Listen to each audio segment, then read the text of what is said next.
हाय, मेरा नाम है आकिब अहमद और ये है यूनियॉक्स एकेडमी। और आज से हम क्लास 10th के साइंस का हर एक चैप्टर का एक इम्पोर्टेंट क्वेश्चन का सीरीज शुरू करने वाले हैं। इस वीडियो में हम लोग जिसका नाम है केमिकल इक्वेशन, उसका अब हम लोग कम से कम 20 गो इम्पोर्टेंट क्वेश्चन देखेंगे। तो अब हमारा पहला question, what is chemical reaction? Chemical reaction क्या होता है? A chemical reaction is a process in which one or more substance react to form a new substance with different properties. Chemical reaction एक ऐसा प्रोसेस है जिसमें दो या दो से ज्यादा सब्सटेंस मिलके एक नया सब्सटेंस बनता है। उस प्रोसेस को बोला जाता है केमिकल रिएक्शन। और जो न्यू सब्सटेंस जो बनता है उसका प्रॉपर्टी जो है वो अलग होता है। एक एग्जांपल देख लो, जैसे कि H2 प्लस O, ये दो सब्सटेंस हुआ, ये दोनों मिलकर क्या बन रहा है? एक सब्सटेंस बन रहा है H2O। हमारा दूसरा question, what is reacted and product? Reacted क्या होता है और प्रोडक्ट क्या होता है? Reacted substance that take part in chemical reaction is called reactant. मतलब कि ऐसा ऐसा सब्सटेंस जो रिएक्शन में भाग लेता है उसको हम लोग रिएक्टेंट कहते हैं। इसको समझेंगे हम लोग एग्जाम्पल की मदद से, लेकिन उससे पहले ये जान लो कि प्रोडक्ट किसे कहते हैं। New substance formed after the reaction, मतलब कि नया सब्सटेंस जो बनता है रिएक्शन के बाद उसको हम लोग प्रोडक्ट बोलते हैं। एक एग्जाम्पल देख लो, जैसे कि वाटर का, वाटर में H2 प्लस O है, ये दो सब्सटेंस जो हुआ उसको हम लोग बोला गया रिएक्टेंट, क्योंकि ये दोनों रिएक्ट करके H2O बना रहे हैं। H2O जो बना वो हो गया प्रोडक्ट, लेकिन H2 प्लस O जो हुआ वो हुआ रिएक्टेंट। अब हमारा तीसरा क्वेश्चन है, what is chemical equation? Chemical equation क्या होता है? A chemical equation is a symbolic representation of A chemical reaction using symbols formula. Chemical equation जो है वो सिंबॉलिक रिप्रेजेंटेशन होता है किसी भी इक्वेशन का। एग्जाम्पल जैसे कि हाइड्रोजन, हाइड्रोजन को हम लोग सिंबल से रिप्रेजेंट करते हैं H से। ऑक्सीजन उसको करते हैं हम लोग O से। और कार्बन, कार्बन को करते हैं हम लोग C से। ये क्या हो रहा है? एक तरह का सिंबल रिप्रेजेंटेशन किया जा रहा है किसी भी एटम्स का, तो उसी चीज को हम लोग बोलते हैं केमिकल इक्वेशन। नेक्स्ट हमारा चौथा question, what is balanced chemical equation? Balanced chemical equation क्या होता है? A chemical equation in which the number of atom of each element is equal on both side. मतलब कि ऐसा इक्वेशन जिसमें number of atom reactant side में जितना है और number of atom product side में जितना है वो दोनों बराबर रहेगा।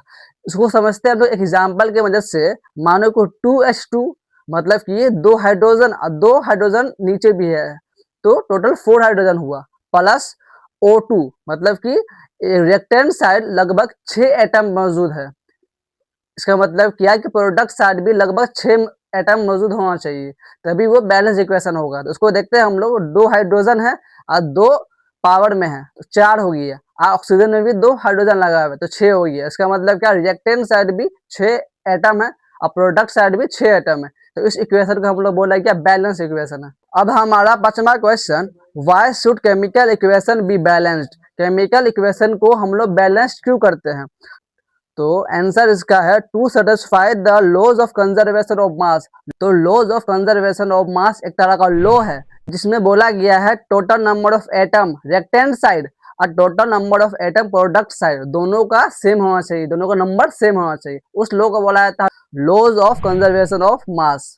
सिक्स्थ क्वेश्चन हमारा, write the laws of conservation of mass. Laws of conservation of mass को लिखिए। तो है कि mass is neither created or neither destroy in a chemical reaction. इसमें बोला गया है कि मास ना ही क्रिएट किया जा सकता है ना ही डिस्ट्रॉय किया जाता है, उसको सिर्फ बैलेंस किया जा सकता है। सातवां क्वेश्चन हमारा, seventh question, what is combination reaction? Combination reaction क्या होता है? A reaction in which two or more substance combine to form a single product. ऐसा रिएक्शन जिसमें दो या दो से ज्यादा सब्सटेंस मिलके एक सिंगल सब्सटेंस बनाते हैं, उस चीज को बोला जाता है कॉम्बिनेशन रिएक्शन। एग्जांपल देख लो, जैसे कि H2 प्लस O, ये दो सब्सटेंस हुए, दोनों मिलके H2O बना रहा है, ये एक सब्सटेंस बना रहा है। इस टाइप के रिएक्शन को हम लोग बोला जाता है कॉम्बिनेशन रिएक्शन। 8 क्वेश्चन हमारा, what is decomposition reaction?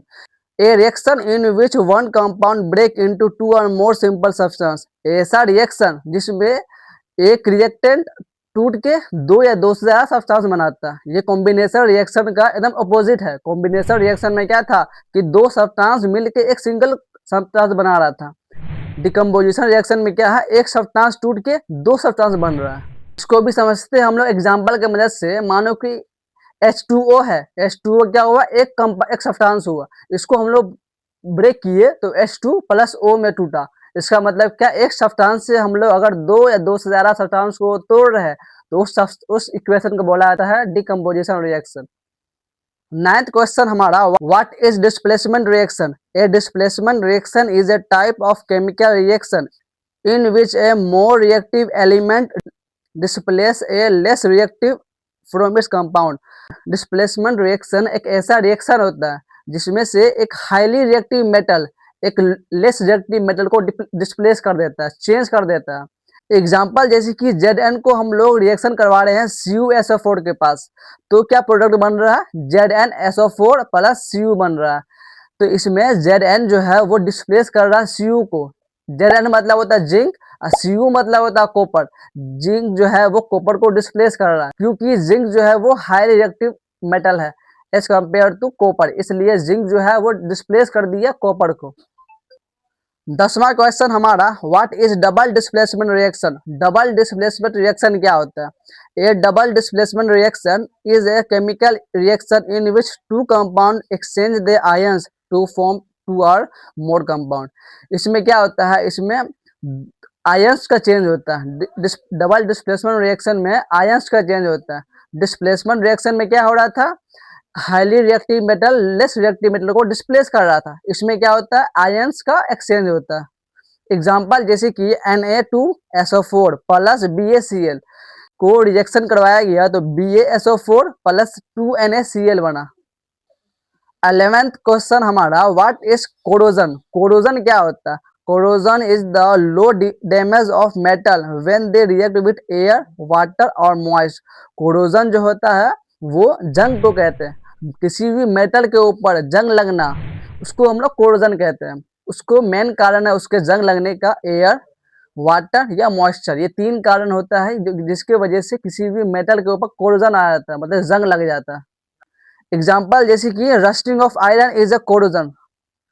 Rusting of iron मतलब कि आयरन के ऊपर जंग लगना, वो भी एक तरह का क्या हो गया, कोरोजन हो गया।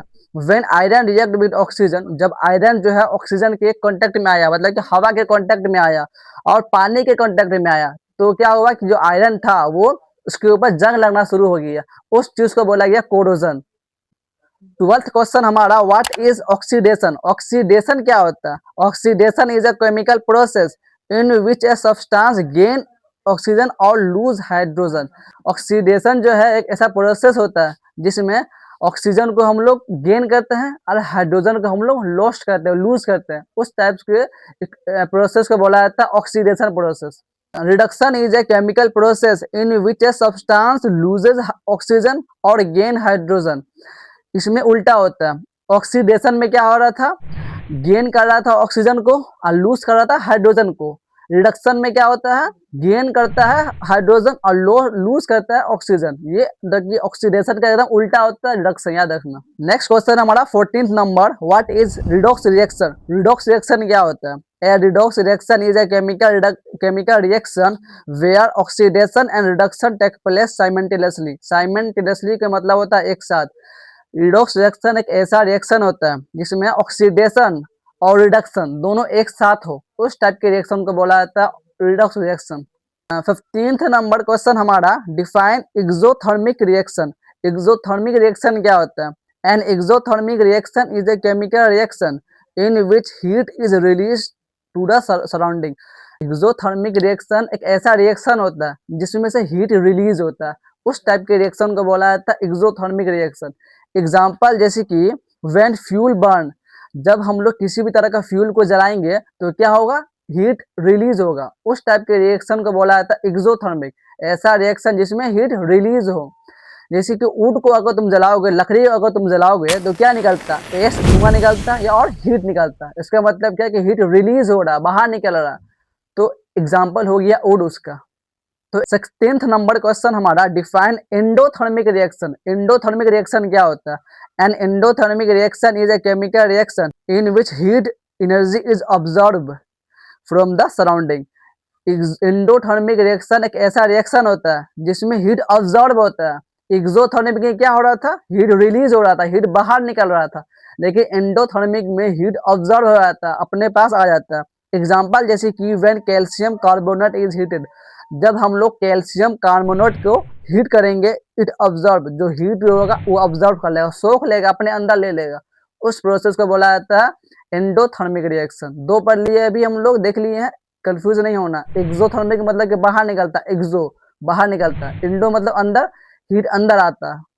17th number question, why is respiration considered an exothermic reaction? Respiration को हम लोग एक्सोथर्मिक रिएक्शन क्यों कहते हैं? रेस्पिरेशन मतलब होता है सांस लेने को, ब्रीदिंग को, प्रोसेस को हम लोग बोला जाता है रेस्पिरेशन। तो वो बोल रहा है कि रेस्पिरेशन को हम लोग एक्सोथर्मिक रिएक्शन क्यों कहते हैं? Respiration is considered an exothermic reaction because it release heat. Exothermic reaction हम लोग रेस्पिरेशन को इसलिए कहते हैं क्योंकि इसमें भी हीट रिलीज होता है, इसलिए रेस्पिरेशन को हम लोग एक्सोथर्मिक रिएक्शन कहते हैं। 18th नंबर क्वेश्चन हमारा, व्हाट इज रस्टिंग? रस्टिंग क्या होता है? Rusting is a process in which the iron get damaged by air and moist and form rust. मतलब कि रस्टिंग एक ऐसा प्रोसेस होता है जिसमें आयरन के ऊपर जंग लग जाता है, आयरन के ऊपर जंग लगने के प्रोसेस को हम लोग रस्टिंग कहते हैं। पहले हम लोग देखे थे कोरोजन के बारे में, मेटल, कोई भी मेटल के ऊपर अगर जंग लग रहा है तो उसको हम लोग कोरोजन कहते हैं। लेकिन आयरन के ऊपर अगर जंग लग रहा है, सिर्फ आयरन एक मेटल है, उसके ऊपर अगर जंग लग रहा है तो उसको हम लोग रस्टिंग कहते हैं। उसको हम लोग बचा सकते हैं, प्रिवेंट मतलब होता है बचाना, उसको हम लोग बचाने के लिए उसके ऊपर पेंटिंग करते हैं, ऑयलिंग करते हैं, ग्रीसिंग करते हैं, ग्लेवनाइजेशन करते हैं या इलेक्ट्रोप्लेटिंग करते हैं। ये सब मेथड है जिससे हम लोग रस्टिंग को बचा सकते हैं।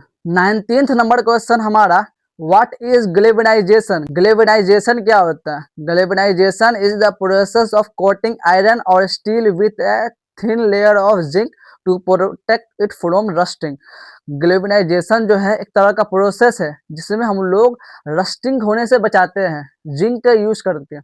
मानो कि एक आयरन है जिसके ऊपर जंग लग रहा है, तो उसको हम लोग बचाने के लिए, उसको हम लोग प्रिवेंट करने के लिए हम लोग जिंक का कोटिंग करते हैं, तो उस प्रोसेस को हम लोग बोला जाता है ग्लेवनाइजेशन। सिर्फ जिंक का कोटिंग करेंगे तभी वो ग्लेवनाइजेशन कहलाएगा। दूसरा हमारा एक क्वेश्चन बनता है, why zinc is use? Zinc ही को हम लोग क्यों यूज करते हैं? Zinc prevent iron from coming in contact with air moisture with causing rust. Zinc जो है वो बचाता है, वो आयरन को कांटेक्ट में आने से बचाता है, एयर मतलब कि ऑक्सीजन या मॉइस्ट एयर या वाटर से, ये तीनों चीज से उसको बचाता है, जिसके वजह से आयरन के ऊपर जंग नहीं लगता है। इसके लिए हम लोग आयरन के ऊपर जिंक का कोटिंग कहते हैं और उस प्रोसेस को बोला जाता है ग्लेवनाइजेशन। लास्ट क्वेश्चन हमारा, what are the condition required for rusting? Rusting के लिए कौन कौन सा कंडीशन रिक्वायरमेंट है, किस किस वजह से रस्टिंग हो सकता है? तो rusting of iron occur only when both of this condition are required. जब ये दो कंडीशन रिक्वायर होगा तभी रस्टिंग होगा। पहला कि वाटर, दूसरा ऑक्सीजन मतलब एयर। अगर वाटर और एयर के कांटेक्ट में आयरन आ रहा है तो रस्टिंग लगेगा, उसके ऊपर जंग लगेगा उसके ऊपर। तो हमारा ये क्वेश्चन का सीरीज चैप्टर फर्स्ट का खत्म हो गया है। अब हम चैप्टर सेकेंड के ऊपर बढ़ेंगे, उससे पहले इस चैनल को सब्सक्राइब कर दे, लाइक करो और शेयर करो और कमेंट करो कि आपको किस टॉपिक पे प्रॉब्लम है, मैं उस टॉपिक पे वीडियो बना दूंगा। और किसी भी तरह का डाउट हो तो मेरे इंस्टा पे आप लोग डीएम कर सकते हैं।